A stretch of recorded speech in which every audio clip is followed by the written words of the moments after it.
Hello everyone, I hope आप सभी अच्छे होंगे।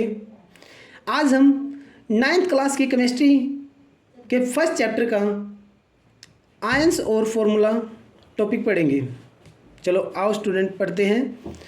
आयंस क्या होते हैं? आयंस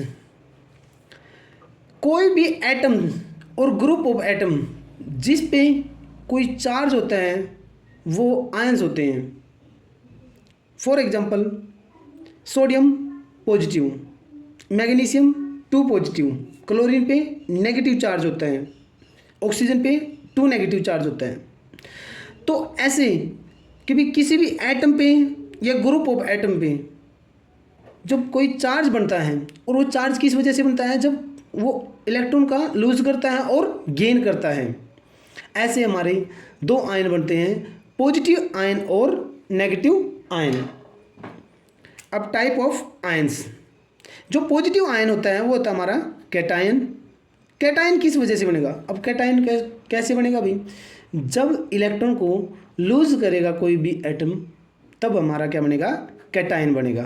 कैटायन यानी कि उस पर पॉजिटिव चार्ज।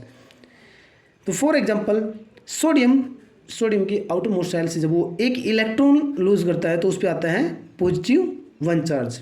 ऐसे मैग्नीशियम जब 2 इलेक्ट्रॉन लूज करता है तो उस पर आता है 2 पॉजिटिव चार्ज। तो ऐसे हमारे बनते हैं कैटायन। तो यूजुअली सारे के सारे मेटल या मैक्सिमम मेटल कैटायन होते हैं। अब एनायन कैसे बनेगा? एनायन यानी कि जिस पे नेगेटिव चार्ज। कैसे बनेगा? कि भी कोई भी अपनी आउटर मोस्ट शेल में इलेक्ट्रॉन गेन करेगा, जब वो इलेक्ट्रॉन गेन करेगा तो उस पर आएगा नेगेटिव चार्ज और तब हमारा बनेगा एनायन। फॉर एग्जांपल जैसे क्लोरीन की आउटर मोस्ट शेल में कितने 7 इलेक्ट्रॉन थे, तो एक इलेक्ट्रॉन लेगा, एक इलेक्ट्रॉन लिया तो -1 चार्ज। ऐसे ही ऑक्सीजन 2 इलेक्ट्रॉन लेता है तो उस पर 2 नेगेटिव चार्ज।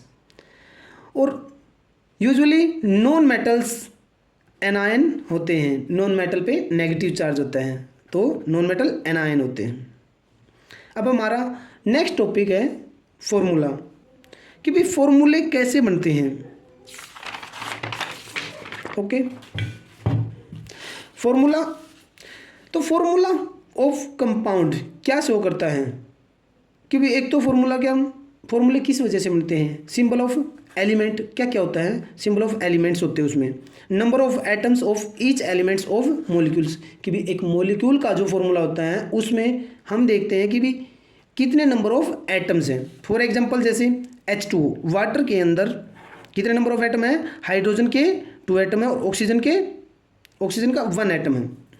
अब molecular formula, what is molecular formula? Molecular formula क्या होता है? कि the symbolic representation of a substance, किसी भी सब्सटेंस का सिंबॉलिक रिप्रेजेंटेशन। फॉर एग्जांपल जैसे हाइड्रोजन का सिंबल क्या है? H, उसका मॉलिक्यूल क्या होता है? H2। तो ये क्या है? Symbolic representation showing the exact number of atom present in A molecule, कि वो शो करता है कि उसमें कितने नंबर ऑफ एटम हैं। फॉर एग्जांपल यहाँ पे हाइड्रोजन का मॉलिक्यूल है H2 तो इसमें कितने एटम हैं? 2। वाटर का एक मॉलिक्यूल है H2O तो इसमें 2 हाइड्रोजन है और 1 ऑक्सीजन है। ओके स्टूडेंट, अब हम जो हमारा मॉलिक्यूल होते हैं 2 तरह के होते हैं, molecule of elements and molecule of compound. Molecule of elements कैसे बनते हैं? जब एक या एक से ज़्यादा एटम्स मिलते हैं, ये सेम एलिमेंट्स के भी एटम हो सकते हैं, डिफरेंट एलिमेंट के भी एटम्स होते हैं। जब सेम एलिमेंट्स के एटम मिलते हैं तो हमारा क्या बनता है? मॉलिक्यूल ऑफ एलिमेंट कंटेन 1 और मोर एटम, कि एलिमेंट का मॉलिक्यूल है यहाँ पे स्टूडेंट, एलिमेंट का मॉलिक्यूल है जब एक या एक से ज़्यादा एटम कंटेन कर रहा है। फॉर एग्जांपल यहाँ पे क्या है? हाइड्रोजन एलिमेंट होता है हमारा। अब ये हाइड्रोजन का मॉलिक्यूल है, ठीक है, वो 2 हाइड्रोजन कंटेन कर रहा है। अब नाइट्रोजन का मॉलिक्यूल 2 नाइट्रोजन एटम कंटेन करता है और क्लोरीन का एक मॉलिक्यूल है वो 2 क्लोरीन एटम कंटेन कर रहा है। अब मॉलिक्यूल ऑफ कंपाउंड क्या होता है? जो कंपाउंड के मॉलिक्यूल होते हैं बेटा वो डिफरेंट एटम्स को कंटेन करते हैं। वो डिफरेंट एलिमेंट्स के भी एटम हो सकते हैं। फॉर एग्जांपल जैसे कोई भी फॉर्मूला आप देखते हैं तो जैसे क्या है, कैल्शियम कार्बोनेट, ये एक फॉर्मूला है। यहाँ पे कैल्शियम एक एलिमेंट है, दूसरा कार्बन है और थर्ड क्या है, ऑक्सीजन है। तो यहाँ पे कैल्शियम का एक एटम है, कार्बन का एक एटम और ऑक्सीजन के 3 एटम है। ऐसे ही हम सोडियम क्लोराइड, ठीक है, तो यहाँ पे सोडियम का एक एटम है, क्लोरीन का एक एटम है। H2O, यहाँ पे हाइड्रोजन के 2 एटम है, ऑक्सीजन का एक एटम है।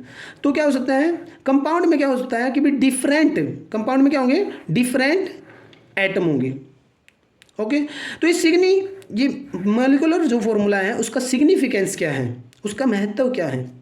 एक तो मॉलिक्यूलर फॉर्मूले से हमें, मॉलिक्यूलर फॉर्मूला है जो किसी भी कंपाउंड का मॉलिक्यूलर मास बताता है। अब जैसे यहाँ पे H2O है, H2O मॉलिक्यूलर फॉर्मूला है। अब इसका मॉलिक्यूलर मास क्या होगा, हाइड्रोजन का एक मास होता है, 2 हाइड्रोजन का 2 और एक ऑक्सीजन का 16, टोटल कितना हो गया 18।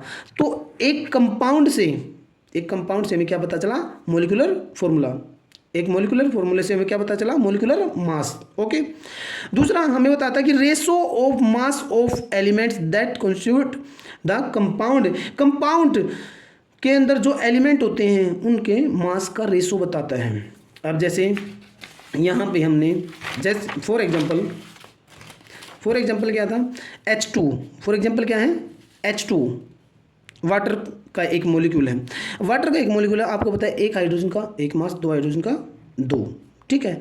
और जो एक ऑक्सीजन का मास होता है बेटा वो कितना होता है 16। अब जब इसका रेशो देखेंगे क्या बनेगा 1:8। तो यही चीज़ वो कह रहा था कि भी जो कंपाउंड है, कंपाउंड के अंदर जो एलिमेंट है उनके मास का रेशो मॉलिक्यूलर फॉर्मूला हमें बताता है। Third, the specific number of each type of atoms in one molecule of compound, कि कंपाउंड के एक मॉलिक्यूल में कितने नंबर ऑफ एटम्स हैं। Okay student, thanks for watching video.